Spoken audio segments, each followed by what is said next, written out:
Hello everyone, welcome again to online session of Manu Law classes. I'm Dinesh Kumar and I'm former assistant professor of law at Campus Law Center, Law Faculty, Delhi University, and presently I'm working as an academic head of Manu Law classes. So dear students, in today's session I will discuss with you LA questions of the month.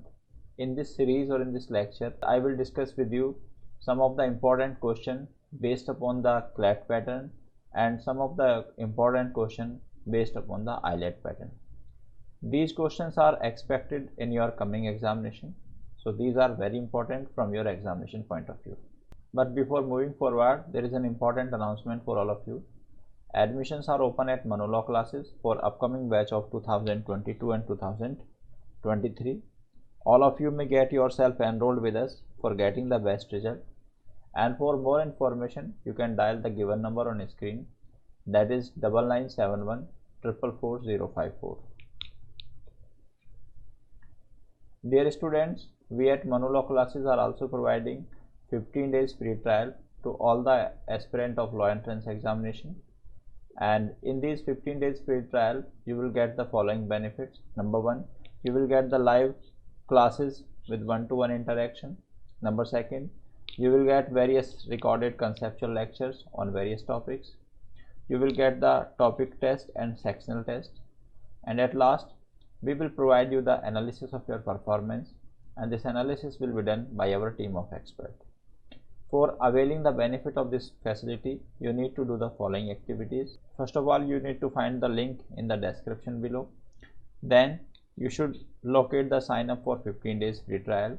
Then you should fill the form available there, and then you will be eligible to get the benefit of this facility. So now we come to this passage part, and as all of you are aware that now the CLAT is passage based examination. CLAT will ask in the LA portion 8 passages, and these 8 passages will contain 39 questions. So our today's passage is based upon a particular law. I'm not disclosing the name of that act because there is a question based upon the name of that particular act. So this is based upon section 69 of this particular law or particular act, which you have to find out.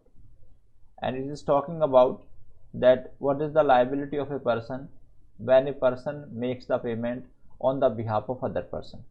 Suppose you are liable to make the payment with regard to any liability, and you don't pay the payment, you don't make the payment, but I am interested in that payment, or I am interested in that transaction, so I made the payment on your behalf. So according to section 69 of this particular law, I will have the right to take that money or to reimburse that payment from you which I paid on your behalf. So this has been provided in section 69 of this particular law. So you may read this passage.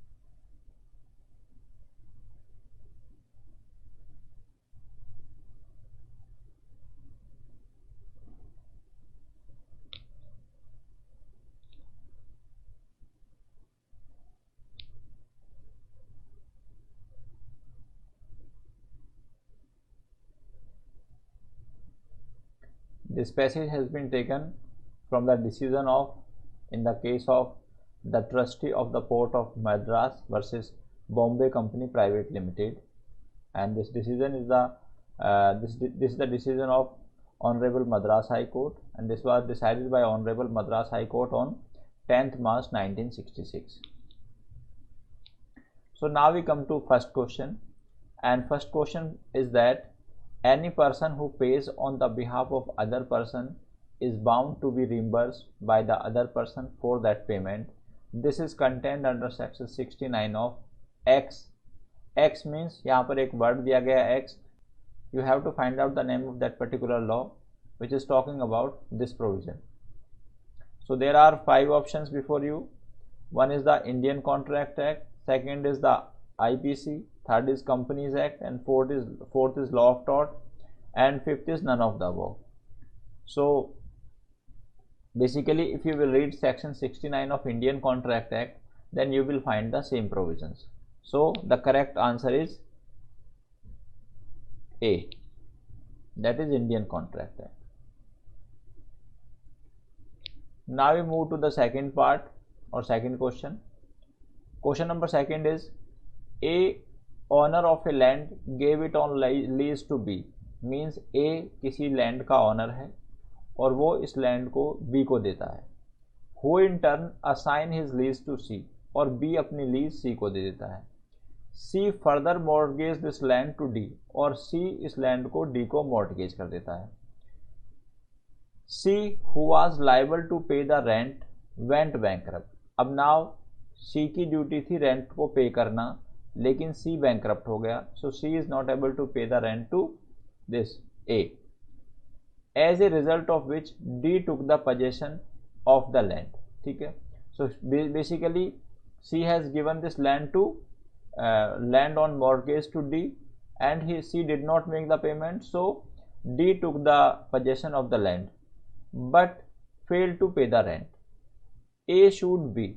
Now A wants to take this money from B, so the liability was of C to pay this rent to A, because B has assigned his lease to C, but now A should B. So now you have to find out the correct option. So there are 5 options again before you. A cannot sue B as D is liable to pay the rent. A is correct in suing B as he has the liability to pay the rent. B. C. A should sue C and realize the rent amount from his personal assets. D. A should consider it as a bad debt, and E, none of the above. So in the given situation or given question, option number B is correct. Why the option number B is correct? Because A is the owner of the land and he has given this land on lease to B.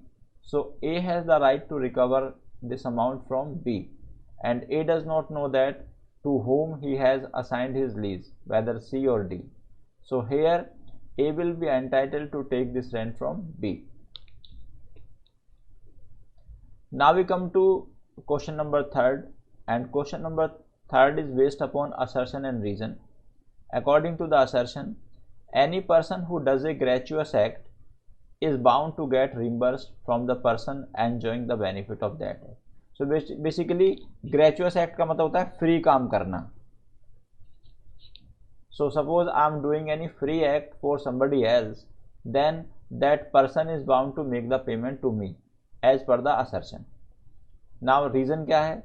The Indian Contract Act 1872 cast an inescapable liability. Inescapable liability मतलब कि आप उस अपनी liability को escape नहीं कर सकते. Means you are duty bound to provide this said amount or compensation. Liability upon the person enjoying the benefit of gratuitous act to make the payment. So according to Indian Contract Act, it is the inescapable liability of the person who has taken the benefit of this gratuitous act to make the payment to the person. Now there are 5 options again before you, and option 1 says both A and R are true and R is the correct explanation of A. Second, both A and R are true but R is not the correct explanation of A. Third, A is true, R is false, and D, R is true, A is false. And next is none of the above. E is none of the above. So in this case, E will be the correct option. Why the E will be the correct option? E will be the correct option because it is talking about gratuitous act. So gratuitous act का मतलब free. So अगर मैंने कोई चीज़ आपको free दी है, so whether you are liable to pay something to me, answer is no, क्योंकि मैं आपको वो free दे रहा हूँ. So basically law ये कहता है कि अगर किसी person ने वो चीज़ आपको free नहीं दी है, then you will be liable to pay for that thing to me. Suppose I gave you a pen, ठीक है, बट नॉट ग्रेचुअसली, मतलब मैं आपको एक पेन देता हूँ और जो मैं आपको फ्री नहीं देता. Then if you are enjoying the benefit of that pen, then you will be liable to pay the amount of that pen to me. लेकिन अगर कोई पेन मैंने आपको फ्री दिया है तब आप उसके लिए आप मुझको कोई पेमेंट नहीं करेंगे, इसलिए इस गिवन सिचुएशन में आंसर ई होगा. Now we come to question number 4, and question number 4 provide that a person who is interested in the payment of money which the another is bound by law to pay and who therefore pays it is entitled to be reimbursed by the other.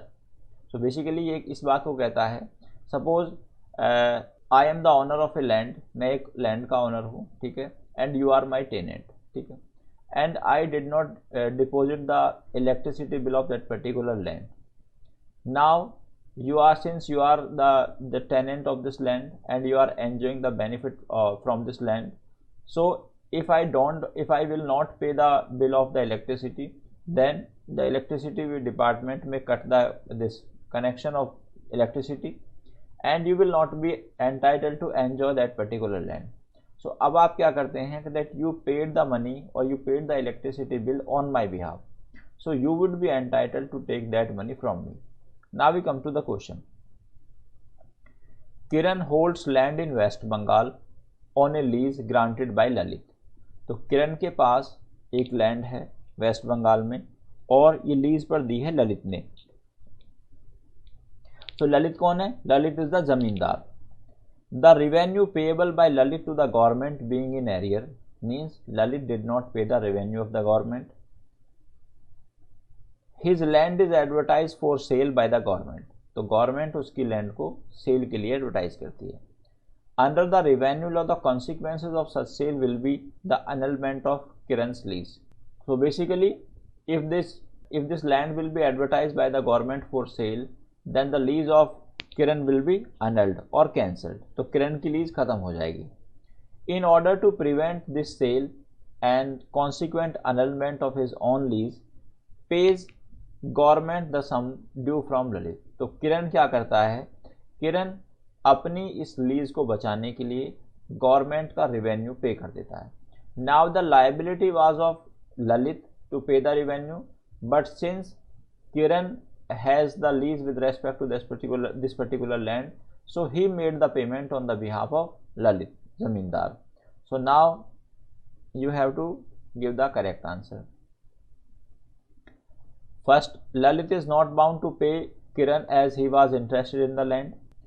Second, Lalit is not bound to pay Kiran as he prevented the sale for his own benefit. Third, Lalit is bound to pay the said amount to Kiran.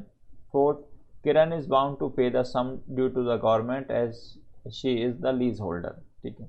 So basically क्या है यहाँ पर?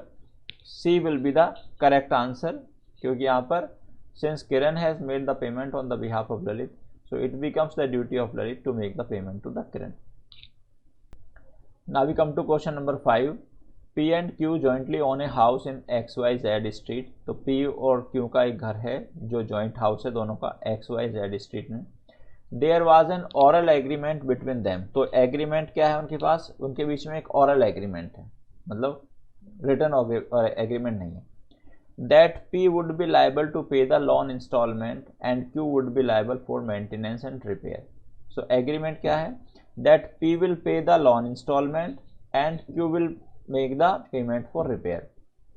Since Q did not have enough money, Q के पास sufficient money नहीं है, so P paid for the repair in the house. तो यहाँ पर Q का जो obligation था that was discharged by the P. Now there are following options. Q is bound to reimburse P for the amount paid for repair.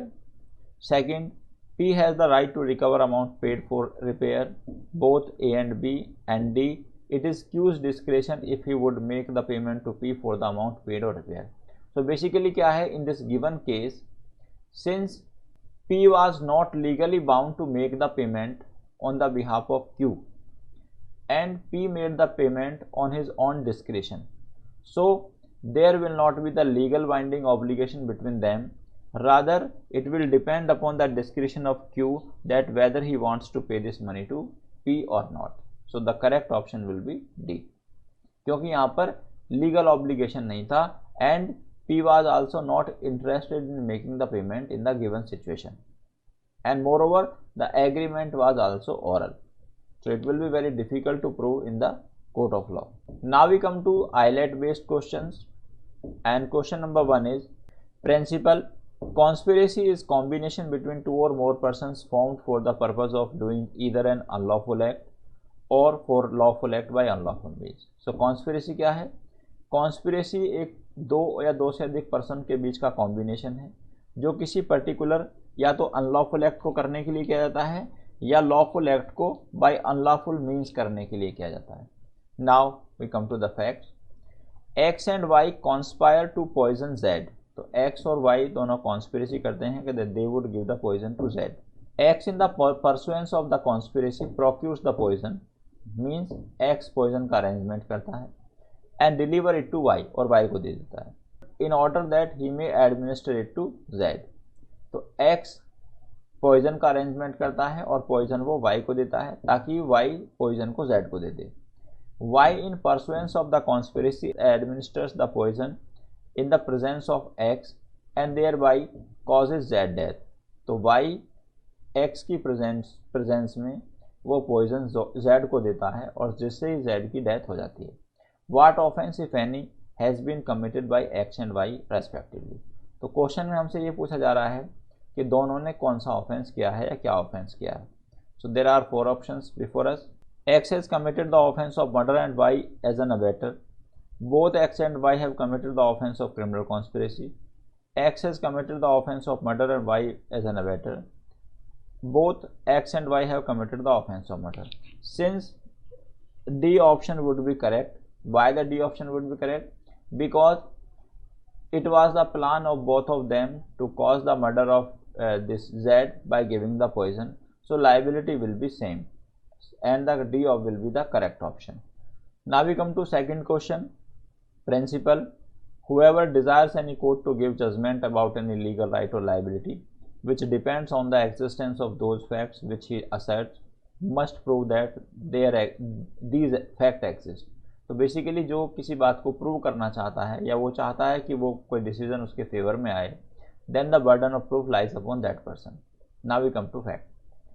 A assert that B, C, D have committed an offense of criminal conspiracy. A ये कहता है कि B, C, D ने कोई criminal conspiracy की है and therefore A desires a court to give judgment that B, C, D shall be punished for that crime. और A चाहता है कि B, C, D को उस कॉन्स्पिरेसी का पनिशमेंट मिलना चाहिए. Now which A says B, C, D have committed. Now तो burden of proof किस पर होगा? A must prove that B, C, D have committed the crime. B, C, D must prove that they have not committed the crime. A must prove that B, C, D were present at the time at the place of crime. Police must prove that B, C, D have committed crime. So in the given situation, correct option will be A. Basically क्योंकि A desire करता है कि court उनको punishment they, so the burden of proof will also lies upon A according to the given principle. So correct option will be A. Now we come to next. What is the plea bargaining? तो plea bargaining का क्या मतलब होता है, plea bargaining क्या होती है? तो plea bargaining is a conference between opposing lawyer and जज to determine the time a case should place. A procedure by which an accused person pleads guilty in exchange of a lesser punishment. A conference between opposing lawyers to settle the claim. A conference between the victim and the accused to settle the claim. So the correct option is D. So basically plea bargaining क्या होता है? It is one of the concept of CRPC. And plea bargaining में होता है कि it is a negotiation between the public prosecutor and the accused person. And accused person become agree to confess his guilt in the consideration of some lesser sentence or lesser punishment. So suppose that मैंने कोई offense किया है और court मुझसे पूछता है कि do you plead guilty और not.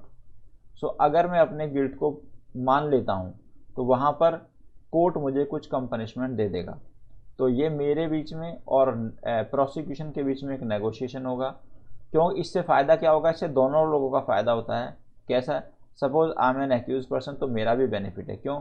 I would not suffer the long trial. ठीक है, मैं ट्रायल को सफ़र नहीं करूँगा. and moreover it will also save the time of public prosecutor and judicial machinery. So since it is beneficial for both of them, so this concept is considered good one. So this is the correct meaning of plea bargaining. So this is the answer key of CLAT and this is the answer key of IELTS based questions. So that's all for today, my dear students. I will come again with the next good questions of the month, and till then please take care of yourself. Thank you very much.